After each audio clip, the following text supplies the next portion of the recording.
आज एक ऐसे स्टॉक के ऊपर बात करने वाला हूं दोस्तों, एक ऐसे आईटी स्टॉक की जिसका ऑपरेटिंग मार्जिन अपने सेक्टर में सबसे ज़्यादा है, जो डिविडेंड सबसे ज़्यादा देती है, एक स्टेबल बिजनेस है। इन तमाम चीज़ों के बावजूद ये स्टॉक अगर आप बात करें पिछले एक सालों में ऊपरी स्तरों से मोर देन 38% करेक्ट हो चुका है। और जब ये स्टॉक, और डिस्क्लोजर के रूप में आपको पहले बता दूं कि मेरी या मेरी फैमिली मेंबर की इस स्टॉक में पोजीशन हो सकती है और बहुत, अब कह सकते हैं काफ़ी समय से मैं स्टॉक को एक्यूमुलेट कर रहा हूं, ठीक है। और क्यों इन स्तरों पे, यदि आपने इसमें निवेशित नहीं किया है तो क्यों ये स्तर बहुत ज़्यादा ल्यूक्रेटिव हैं, बहुत ज़्यादा अट्रैक्टिव हैं। किस मकसद से? एक्यूमुलेशन के मकसद से, लॉन्ग टर्म इन्वेस्टमेंट के मकसद से। इतना ही नहीं, इस स्टॉक के ऊपर जो एक आप कह सकते हैं रूमर, या आप ये कह सकते हैं कि एनालिस्ट कई बार एक न्यूज़ निकालते हैं कि ये स्टॉक में जो इसके मेजॉरिटी स्टेक होल्डर हैं ओरेकल, वो जो माइनॉरिटी स्टेक होल्डर्स हैं आपके और मेरे जैसे, उनके स्टेक खरीद करके इसे डीलिस्ट कराने की बातें कर रहे हैं। और ऐसा हो भी सकता है, क्यों? क्योंकि प्रमोटर की होल्डिंग जब आप इसमें देखेंगे तो वो लगभग 73% निकल के आती है। और जब मैं स्टॉक के ऊपर थोड़ा रिसर्च कर रहा था तो मुझे एक आर्टिकल दिखाई दिया, और वो आर्टिकल दोस्तों एक बहुत ही शानदार आंसर देता है इस क्वेश्चन का कि क्यों इन स्तरों पे स्टॉक में निवेश करना चाहिए, खास करके यदि आप इस वॉलेटाइल मार्केट में जब आईटी स्टॉक बहुत ज़्यादा गिर रहे हैं। और इतना ही नहीं दोस्तों, ये जो गिरावट है, क्योंकि जो आप देख रहे होंगे जो इंटरेस्ट रेट लगातार बढ़ा रही हैं, कह लीजिए फेडरल बैंक से, सेंट्रल बैंक से, तमाम विश्व की। ओरेकल जो मैं आज आप साथ में बात करने वाला हूं, OFSS, उसका सबसे बड़ा आप कैसे नेगेटिव असर इसमें क्या पड़ सकता है, तो इन तमाम चीज़ों में चर्चा करेंगे। यदि आप स्टॉक में निवेशित हैं तो मुझे लगता है ये वीडियो आपको ज़रूर देखना चाहिए, और यदि निवेश नहीं किए हैं तो ये स्टॉक, ये वीडियो आपके बहुत ज़्यादा काम आने वाला है आपकी स्टडी के। पहले बता दूं मैं आपको, मैं कोई सेबी रजिस्टर्ड नहीं हूं और मेरी खुद की इसमें पर्सनल होल्डिंग हो सकती है, मेरी या मेरी फैमिली मेंबर की। तो यदि आपको लगे कि मैं थोड़ा प्रेजुडिस हो रहा हूं तो आप इस वीडियो को यहीं छोड़ करके जा सकते हैं। लेकिन मुझे लगता है ये स्टॉक बहुत ज़्यादा अच्छे एक सपोर्ट के पास खड़ा है और एक लॉन्ग टर्म में काफ़ी अच्छी आपको रिटर्न दे सकता है। और देखिए, रिटर्न न भी दे तो भी एक स्टडी आपको dividend earning plus capital appreciation काफ़ी हद तक एक अच्छा आपको देगा। और अभी कब? तब पूरा का पूरा बाजार बहुत ज़्यादा वॉलेटाइल और बहुत ज़्यादा गिरावट की बातें कर रहा है। नमस्कार दोस्तों, मेरा नाम है अमिताभ मिश्रा और आज बात करने वाला हूं मैं OFSS की। तो अब विदाउट वेस्ट टाइम मैं आपको सीधे लेके चलता हूं उस आर्टिकल की तरफ जो इस सवाल के जवाब हमको साफ साफ तरीके से देंगे। देखिए, आप पढ़ें stock fundamentals, why you should by the Oracle financial services stock. ठीक है, आपको क्यों ओरेकल फाइनेंशियल सर्विसेज स्टॉक को खरीदना चाहिए। देखिए, ये 4 अक्टूबर का आर्टिकल है, आज 7 अक्टूबर है दोस्तों, ठीक है। और स्टॉक जब ये आर्टिकल बनाए हैं तो उससे भी ज्यादा गिरावट दिखा रहा है दोस्तों। देखिए, at 2983 the stock has an attractive dividend yield and is a safe bet amidst volatility. ठीक है, जिन स्तरों पे ये ट्रेड कर रहा है अट्रैक्टिव वैल्यूएशन में है और लॉन्ग टर्म के लिए ये काफ़ी अच्छा हो सकता है। और देखिए, हरि विश्वनाथन जी ने ये स्टॉक आर्टिकल लिखा है और ये बिजनेस लाइन के रिसर्च ब्यूरो से लिखाई गई है, तो उनको बहुत बहुत धन्यवाद इस आर्टिकल के लिए। ठीक है, और नीचे चलते हैं। देखिए,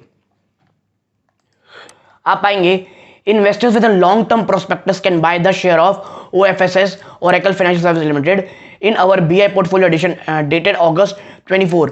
देखिए, इनका जो पोर्टफोलियो एडिशन था अगस्त 24 का 2021 का, उसमें उन्होंने कहा था, रिकमेंड किया था एक्यूमुलेट करने के लिए, स्टॉक को एक्यूमुलेशन की रेटिंग दी थी, और तब ये स्टॉक 4400 के आसपास ट्रेड कर रहा था।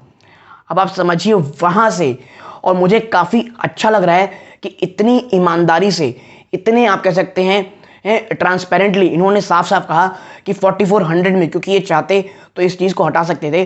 और इसीलिए मुझे ये जो आप कह सकते हैं बिजनेस लाइन का ये आर्टिकल्स जो ये लिखते हैं, ये मुझे बहुत ज़्यादा पसंद आता है दोस्तों। और इसका सीधा सीधा उदाहरण आपको सामने दिख रहा है कि इन्होंने इस बात का मेंशन किया कि भैया जब ये स्टॉक 4400 में था तब हमें इसमें रेकमेंड किया था। Rating on the stock, it was trading at around 4400. While we were cautious on IT sector in general, we had a relatively positive view on quality stocks within the sector that were trading reasonably valuation. ये आगे भी कहते हैं कि ये बात सही है कि आईटी स्टॉक्स को लेकर के हमारा जो नजरिया था ये थोड़ा कॉशियस था, लेकिन वो स्टॉक्स, आईटी स्टॉक्स जो काफी अच्छे रीजनेबल वैल्यूएशन मिल रहे हैं, प्लस क्वालिटी वाइज बहुत अच्छे हैं, जिसमें नाम ओएफएसएस का भी आता है, तो एक शानदार रिटर्न वहां से दे सकता था। आगे है OFSS was one such stock, और OFSS उनमें से एक ऐसा स्टॉक था। At the same time, since the stock had run up nearly 30% in 3 months into August 21, देखिए जब मैंने रेकमेंड किया ना तो वहां से लगभग स्टॉक 30% चल चुका था। We had recommended investor to accumulate stock rather than buy in one go, और यही कारण है, देखिए जब एक स्टॉक बहुत अच्छा होता है ना, एक अच्छी वैल्यूएशन में होता है, तो अक्सर उसमें एक्यूमुलेशन किया जाता है जब वो ऊपरी स्तरों में रहता है। ऐसा नहीं कि ऊपरी स्तरों में स्टॉक कितना भी अच्छा हो, उसमें लमसम एक मुश्त इन्वेस्टमेंट करने से हमें साफ बचना चाहिए, और वो भी यही कह रहे हैं। Since then the stock has however corrected 28% dividend को एडजस्ट करके वर्सेस निफ्टी इंडेक्स डाउन 21%। देखिए ये स्टॉक 28% गिरा है वर्सेस जो निफ्टी आईटी है वो केवल 21% गिरा है, यानी कि जिसमें कॉशियस, जिसमें आप कह लीजिए थोड़ी पॉजिटिव व्यू थे, वो ज्यादा गिर गया, ना कि पूरे आईटी इंडेक्स के। Now and well known IT service stock being down 20 to 40%, और ये स्टॉक जो है 20 से 40% टूट चुका है दोस्तों, और मैंने आपको पहले ही बताया था ये। आगे है the company's performance over the last 1 year has been a bit lumpy over the quarterly basis, और देखिए इस गिरावट का रीजन भी यही है कि स्टॉक का जो क्वार्टरली अगर आप रिजल्ट देखेंगे तो थोड़ा सा आप कह सकते हैं, थोड़ा सा एक कह लीजिए कंसोलिडेट रहा है, एक आप कह सकते हैं थोड़ा सा थका थका सा दिखाई देता है, ठीक है। Nevertheless the decline in stock price can not entirely attributed to performance, लेकिन ये भी सही है कि जो ये गिरावट पूरी देखने को मिल रही है, ये सिर्फ स्टॉक के परफॉर्मेंस के कारण गिरावट नहीं हुई है। The stock has at times over different periods underperformed relatively to industry due to lack of clarity on what its parent company, US listed Oracle Corporation, plans to do with 73% stake in OFSS। ये सबसे बड़ा catching point मुझे इस article का लग रहा है। कईयों को ये लगता है कि ये, जो कि मुझे ये आर्टिकल पढ़ने से मुझे भी समझ में आया, कईयों को ये लगता है कि स्टॉक में जो ये गिरावट हो रही है ये प्योरली परफॉर्मेंस के बेसिस में हो रहा है, बल्कि रीजन ये नहीं दोस्तों। आपको मैंने हमेशा कहा है, चाहे स्टॉक हुआ बाजार, उसे ना क्लैरिटी पसंद है, अगर आप उसे क्लैरिटी नहीं देंगे तो आपको बहुत ज़्यादा पनिश करेगा, और यही हाल OFSS में है कि बाजार ये समझ नहीं पा रहा है कि इसके जो मेजॉरिटी स्टेक होल्डर है ओरेकल US, जिसमें इस कंपनी का 73% है, वो आखिर करने क्या वाले हैं दोस्तों। आगे आप क्यों आगे ऐसा क्यों बोल रहे हो, देखिए there have been rumours on and off, ऊपर नीचे रूमर्स होते रहते हैं, कोई बोलता है सही है, कोई बोलता है गलत है, क्या in the past decade that Oracle Corporation was interested in buying out minority stakeholder and delisting OFSS, but so far for those have not become reality।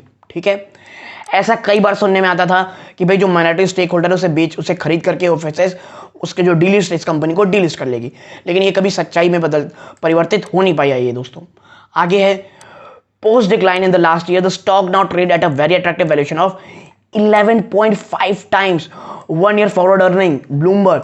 देखिए ब्लूमबर्ग के अनुसार करेंटली जो स्टॉक है दोस्तों ये 11.5 टाइम्स 11.5 टाइम्स ट्रेड कर रहा है अपनी 1 साल की फॉरवर्ड अर्निंग की। और देखिए ये कितना अट्रैक्टिव है, मैं आपको इस अगली लाइन में समझ में आएगा आपको, जबकि जो 5 साल का हिस्टोरिकल एवरेज है वो 17 टाइम्स है दोस्तों। कहाँ 11.5%, क्या कह लीजिए 11.5 टाइम्स के फॉरवर्ड अर्निंग में ट्रेड कर रहा है, जबकि जो एवरेज है 5 साल का वो 17 टाइम्स है, यानी huge highly attractive valuation. Now the company also has been constantly returning excess cash to shareholder and it's currently dividend at 6.4% among the highest in the sector। इतना ही नहीं, कंपनी जो कमा रही है उसका बहुत बड़ा कैश का हिस्सा ये अपने स्टेक होल्डर्स को दे रही है डिविडेंड के रूप में, और करेंटली 6.4% जो कि अपने सेक्टर का हाईएस्ट है दोस्तों। और देखिए ऐसा नहीं कि कोई गिरावट की कंपनी है, कोई लॉस की कंपनी है तो आगे ये दे नहीं पाएगी। आगे लाइन पढ़ें आप, these returns are sustainable given solid balance sheet position of the company। और ये जो बैलेंस शीट इतनी मजबूत की बातें कर रहे हैं, ये कितनी ज्यादा मजबूत है आपको समझ में आएगा कि इनकी जो नेट कैश है इनके बुक में वो 15% है दोस्तों इनके मार्केट कैप की, करंट मार्केट कैप की, और जो फ्री कैश फ्लो है ये 7.5% इनके करंट मार्केट कैप की, यानी जो नेट कैश इनके पास रखा है ये 15% मार्केट कैप का, और जो फ्री कैश फ्लो है वो 7.5% है, यानी कि बहुत ज़्यादा स्ट्रॉन्ग बैलेंस शीट है। और ये इस बात का परिचय है कि यह गारंटी देता है कि आने वाले सालों में ये लगातार आपको डिविडेंड देते रहेंगे। आगे आप देखें, these are in a way depressed valuation for a tech company with consistent and stable performance across time period, and also for a company with far superior operating margin। और ये जो वैल्यूएशन इतनी ज़्यादा हर्ट इसलिए करती दोस्तों क्योंकि इतनी कंसिस्टेंट परफॉर्मेंस प्लस इतनी स्ट्रॉन्ग बैलेंस शीट, और इससे भी बढ़कर के अगर आप एक चीज़ देखेंगे तो आप पाएंगे कि इतनी फार सुपीरियर इनकी ऑपरेटिंग मार्जिन है दोस्तों। कितनी है तो देखें एग्जांपल के तौर पे कि जो अभी जून क्वार्टर खत्म हुआ दोस्तों, उसमें ओएफएसएस ने 45% की ऑपरेटिंग मार्जिन, जी हाँ दोस्तों 45% की ऑपरेटिंग मार्जिन दी है। किसके, अगर टायर 1 कंपनी के, टीयर 1 कंपनी के हम आईटी सर्विसेज में देखेंगे तो वो 15 से 23% रहती है, यानी कि ये कंपनी 45% ऑपरेटिंग मार्जिन दे रही है, जबकि टीयर 1 कंपनी 15 से 23% देती है। तो बिल्कुल भी ये वैल्यूएशन तो ये कह ले सकते हैं आप कि डिजर्व नहीं करती है दोस्तों। आगे है, while OFS is differentiated and is a software product company and hence bound to have better margin, the point here is to highlight is relatively better operating metrics in contrast to depressed valuation. Thus it's a good level to buy the stock with a long term perspective। देखिए यही कह रहे हैं कि इतनी तमाम positive होने के कारण जिस करेंटली जिसमें ट्रेड कर रहा है ये काफ़ी पॉजिटिव है दोस्तों, ठीक है। आगे अगर आप देखेंगे आप पाएंगे, hence investors willing to play the waiting game can buy the stock, consistent progress on deal wins which have been a lumpy can be a catalyst। इसमें तेजी का जो सबसे बड़ा रीजन बन सकता है दोस्तों, कैटलिस्ट यूज कर सकता है। जैसे कैटलिस्ट वो होता है जो केमिकल रिएक्शन को तेज करने में सहायता करता है, तो इस स्टॉक का जो कैटलिस्ट बन सकता है वो लगातार लार्जर डील विंस हो सकती है। लेकिन इसमें साफ कहा गया है वो निवेशक जो आप कह सकते हैं एक वेटिंग गेम यानी लॉन्ग टर्म के बारे में सोच सकते हैं वो ही इसमें निवेश करें, ठीक है। और स्टॉक थोड़ा सा एक्सपेंसिव तो है ही दोस्तों, ठीक है। Consistent growth and good margin, आप अगर इसमें पॉज करके देखेंगे तो आपको समझ में आएगा कि कितनी अच्छी ऑपरेटिंग मार्जिन और नेट इनकम मार्जिन इनके पास है दोस्तों, ठीक है। अब बात करते हैं बिजनेस की, जो कि मुझे लग रहा है इसमें गिरावट का भी रीजन बन रहा है। देखिए, OFSS is a global leader in providing IT solutions। OFSS global leader है दोस्तों जो IT सर्विसेज को प्रोवाइड करता है फिनेंशियल सर्विस इंडस्ट्रीज को। It offers comprehensive banking application across the spectrum of retail, corporate, and investment banking to financial institutions. Its technology solution cover end-to-end requirement front and back office in the financial service industries, also include risk management, analytics, and forensic finance। यानी एक one stop shop आप कह सकते हैं financial companies के लिए है, और यही कारण है कि मुझे स्टॉक में डर लग रहा है अभी भी। क्यों? देखिए, काफ़ी हद तक चीज़ें तो इनके ऑलरेडी स्टॉक प्राइस में प्राइस इन हो चुकी हैं, क्योंकि जिस तरह लगातार सेंट्रल बैंक दोस्तों इंटरेस्ट रेट बढ़ा रहे हैं, और आपने सुनने में आ रहा होगा मूडीज ले ऑफ कर रहा है, ऊपर से तमाम जो बैंकिंग फाइनेंशियल्स हैं वो अब कॉस्ट कटिंग की बातें चल रही हैं, और ऐसे में वो कंपनी जो तमाम फाइनेंशियल इंस्टीट्यूट्स को आप कह सकते हैं सर्विस प्रोवाइड कर रही है उसमें भी नेगेटिव असर आएगा। और यही कारण है कि स्टॉक नेगेटिव है, कि जब फाइनेंशियल इंस्टीट्यूट में ही प्रॉब्लम आ रही है तो उनके क्लाइंट्स में तो इनडायरेक्ट प्रॉब्लम आएगी, और इन क्लाइंट्स में जो ग्लोबल लीडर है वो है OFSS दोस्तों। आगे है, it is a software product company and earns revenue by way of licensing, consulting and maintenance fees link to the product. देखिए, इसका जो मेन काम है वो लाइसेंसिंग फीस है, कंसल्टिंग का है और मेंटेनेंस का इनके प्रोडक्ट को। और इनका जो फ्लैगशिप प्रोडक्ट है दोस्तों वो है Oracle Flexcube. The company also earn some revenue from allied service and BPO, लेकिन इसका हिस्सा बहुत कम दोस्तों। BPO और अन्य सर्विस जो इनके साथ जुड़ी हुई हैं उनका एक बहुत ही छोटा हिस्सा है, जिनकी इनका जो मेन सोर्स ऑफ रेवेन्यू है वो है लाइसेंसिंग का। However these currently form a small part with product revenue accounting for 90% of total revenue within its product business। The company has been adapting well to the changing trend in the industry। देखिए, इसमें एक बात तो है इस company में कि इसके पास टेक्नोलॉजी है, इसके पास एडाप्टिव कह लीजिए मैनेजमेंट है, जो कि बदलते एनवायरनमेंट के साथ अपने आप को एडाप्ट कर रही है बदलते सिनेरियोस में, और लगातार प्रोग्रेस कर रही है दोस्तों। देखिए, industry with the shift towards SaaS, software as a service, ठीक है, और इसका सबसे बड़ा एग्जांपल क्या है कि कंपनी जो उसका अपना जो शिफ्ट है वो किसकी तरफ कर रही है, SaaS पे, सॉफ्टवेयर एज अ सर्विस, जो कि बहुत ज़्यादा डिमांड में है अभी। It has been making investment in this space and a large portion of its banking product portfolio is now available as a cloud service। इतना ही नहीं, इनकी अभी जो एक बहुत बड़ा पोर्शन है वो एज अ क्लाउड सर्विस भी अवेलेबल है। आगे देखिए, in coming years the company expect to ensure availability of entire product suite in the cloud. और आने वाले समय में कंपनी का ये कहना है कि जो हमारा पूरा सूट है वो पूर्णतः क्लाउड में अवेलेबल होगा। और फाइनेंशियल 22 में OFS ने साइन किया है largest ever multi year SaaS deal with tier 1 US bank. और इतना ही नहीं, कंपनी ने अब तक की सबसे बड़ी multi year SaaS deal sign की है US के नंबर 1 बैंक के साथ। ठीक है, आगे अगर आप पाएंगे तो आप देखेंगे, रुक जाइए, हाँ ये रहा, आगे आप पाएंगे तो देखिए OFS is geographically well diversified. OFS सिर्फ एक जगह में कॉन्सेंट्रेट नहीं है, एक अच्छे तरीके से डाइवर्सिफाइड है। 27% इसका रेवेन्यू US से आता है, 16% यूरोप से आता है, 25% APAC से आता है और 15% का मिडिल ईस्ट और अफ्रीका से आता है। ठीक है, और balance rate of the world से आता है। यानी आप देखें, चाहे US हो, यूरोप हो, मिडिल ईस्ट हो, हर तरह से इनका जो कह लीजिए रेवेन्यू मॉडल है हर तरह से एक वेल डाइवर्सिफाइड है। ठीक है, now typically in the Indian IT space the US and Europe account for 80 to 90% of the revenue. For some companies OFS much lower exposure to the geographies may work its advantage as recession risk। और देखिए, जिस तरह recession की बातें हो रही हैं IT company के मुकाबले OFS एक बहुत बड़ा, आप कह सकते हैं, डिफेंसिव बैट हो सकता है, जो कि सिर्फ US UK में ही नहीं, US यूरोप में ही नहीं, वो आप कह सकते हैं मिडिल ईस्ट में भी अच्छा अवेलेबिलिटी रखता है और अन्य वर्ल्ड में भी काफ़ी अच्छी अपनी पकड़ रखता है। ठीक है, बात करें अगर इसके रिसेंट परफॉर्मेंस में तो आप पाएंगे कि ऐसा कुछ खराब इसका तो नहीं हुआ है दोस्तों। देखिए, in recent concluded June quarter OFS reported 1402 crore operating income of 634.7 crore और EPS का 56.97 रुपये रहा है। ठीक है, तो देखिए इसमें अगर मैं बात करूं इसके क्वार्टरली रिजल्ट्स की, तो ये कभी बहुत ख़राब या बहुत ज़्यादा अच्छे नहीं आते हैं, एक कंसिस्टेंट रहते हैं। तो इसमें बात करना कि भाई ये तो ख़राब है या अच्छा है, उतना टाइम वेस्ट करना होगा। बात करें रिस्क टू दिस एस्टिमेट इमेंट फॉर लूमिंग ग्लोबल स्लोडाउन।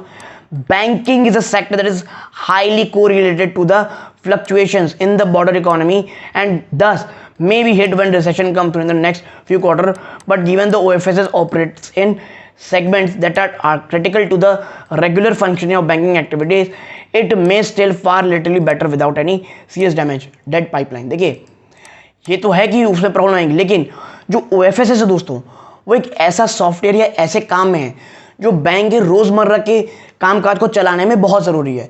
तो इसीलिए अगर रिसेशन आता भी है तो भी OFS उससे काफ़ी कम तरह से हिट होगा। और ये जो गिरावट है ये बहुत अच्छा मौका है दोस्तों एक्यूमुलेशन का फॉर अ लॉन्गर टर्म। ठीक है, आप देखिए, अगर वाई बोलूँ क्यों हमें इसमें खरीदारी करनी चाहिए, गुड मार्जिन ऑफ सेफ्टी है, रिलेटिवली लोअर एक्सपोजर है दोस्तों इसका US और यूरोप में, और सबसे बड़ी बात है रिस्क रिवॉर्ड बहुत ज़्यादा फेवरेबल है। इसीलिए कह रहा हूँ करंट सिनेरियो में OFS बहुत ही अच्छी अर्निंग का अपॉर्चुनिटी दे रहा है, लेकिन रिस्क आपके सामने है, बहुत अच्छे एक सपोर्ट के पास खड़ा हुआ है। और वो निवेशक जो तुरंत ही अच्छा रिटर्न पाना चाहते हैं उन्हें थोड़ा इंतज़ार करना पड़ेगा। इसीलिए यदि आप इंतज़ार करने वाले निवेशक हैं, लॉन्ग टर्म में को सीरियस लेते हैं, तो इन स्तरों पे accumulation for a longer term एक बहुत अच्छा मौका हो सकता है आपको, जो आपको एक अच्छा डिविडेंड प्लस एक डिसेंट कैपिटल एप्रिसिएशन आपको आने वाले सालों में देगा। तो यदि आपको मेरी एनालिसिस पसंद आई हो, वीडियो को लाइक करके चैनल को जरूर सब्सक्राइब कीजिएगा। यहाँ तक जुड़े रहे, अपना कीमती समय दिया, इस बात का आप सबको बहुत बहुत धन्यवाद। ये इस वीडियो का अंत है। जय हिंद दोस्तों।